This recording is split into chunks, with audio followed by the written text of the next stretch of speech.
Alors, je suis le cofondateur et CEO de Gapsi. J'ai 26 ans. Je suis un ancien étudiant à l'ESSEC et Berkeley, en parcours innovation et marketing. J'ai eu plusieurs expériences avant de commencer l'aventure entrepreneuriale, notamment en marketing chez L'Oréal et chez Google.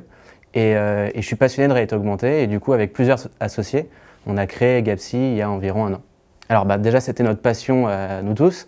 Donc évidemment, on voulait trouver une idée, on voulait faire un concept de start-up qui traitait de la réalité augmentée. Et après, on s'est rendu compte que les messages textuels qu'on s'envoyait, c'était pas très fun. Et pour transmettre des émotions, c'était pas terrible non plus. Donc on s'est posé la question de savoir comment la réalité augmentée pouvait justement incorporer plus de puissance émotionnelle dans les messages. Parce qu'en fait, les messages textuels, on n'a pas de communication non verbale. On ne peut pas transmettre de la gestuelle, des mimiques, des intonations, ce genre de choses. Et c'est pour ça que les iMessage, Messenger ont incorporé des petits outils figuratifs comme les emojis, les gifs et les stickers. En fait, nous, on a réfléchi à ça et on s'est rendu compte qu'il y a 10 ans, MSN, qu'on avait tous à l'époque, proposait les mêmes outils. Et on s'est dit, mais on peut faire mieux que ça, surtout en réalité augmentée. Et c'est pour ça que nous avons créé Gapsi, qui est une façon en fait, de donner de la vie au message et qui va permettre de communiquer avec des animations en réalité augmentée.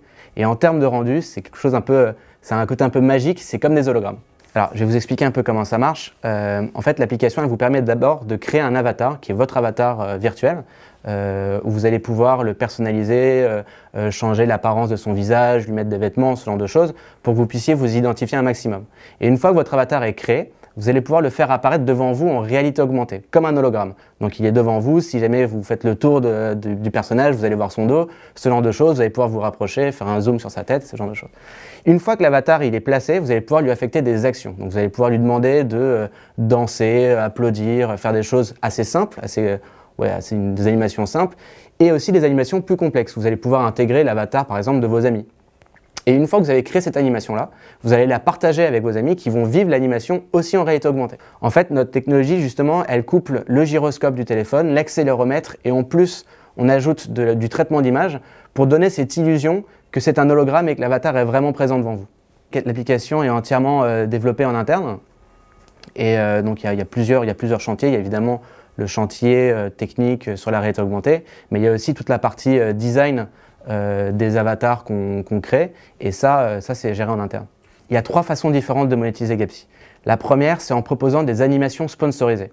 Donc l'utilisateur, lorsqu'il va créer sa scène, son animation, il va pouvoir choisir des scènes sponsorisées. Par exemple, si Disney veut communiquer sur la sortie de Star Wars, il va pouvoir mettre en scène son avatar en combat de sabre laser avec Dark Vador. Donc c'est cool à la fois pour l'utilisateur parce que c'est drôle et ça permet aussi d'être cool pour l'annonceur qui va sponsoriser l'animation. Après, il y a toujours la seconde forme, c'est l'animation sponsorisée géolocalisée. Donc si moi je vais manger chez McDonald's, lorsque je vais là-bas, ça va me repérer dans le restaurant et une animation McDonald's me sera proposée où on verra mon avatar en train de manger un Big Mac. Et ça, je pourrais le partager avec mes amis. C'est cool aussi parce que du coup, c'est en cohérence avec ce que je fais et ça donne de la visibilité à l'annonceur. Et la troisième forme de monétisation, c'est sur la partie de personnalisation de l'avatar. Donc on peut lui mettre des vêtements, on peut l'habiller comme on voudrait.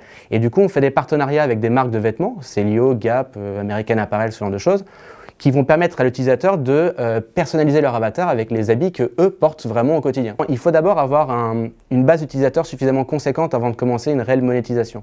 Et ça, on prévoit de commencer la monétisation par les animations sponsorisées en 2018. Pour ce qui est des partenariats avec les marques de vêtements, ça c'est quelque chose qui peut être plus rapide et qu'on mettra en place lorsque nous aurons notre version bêta ou lorsqu'on aura notre version officielle publiée. Donc ça serait plutôt fin 2017. La chose la plus importante, selon moi, c'est le fait d'attendre trop longtemps avant de sortir son produit. Ça, c'est quelque chose c'est un gros risque. Nous, ce qu'on a fait, c'est justement, on a mis sur le marché, on a testé notre produit non fini, même s'il était moche, le design n'était pas prêt, les animations étaient pas bien, il y avait des bugs, etc. Mais en tout cas, ça nous a permis d'avoir des feedbacks ultra importants pour corriger l'appli et ça fait économiser beaucoup de temps.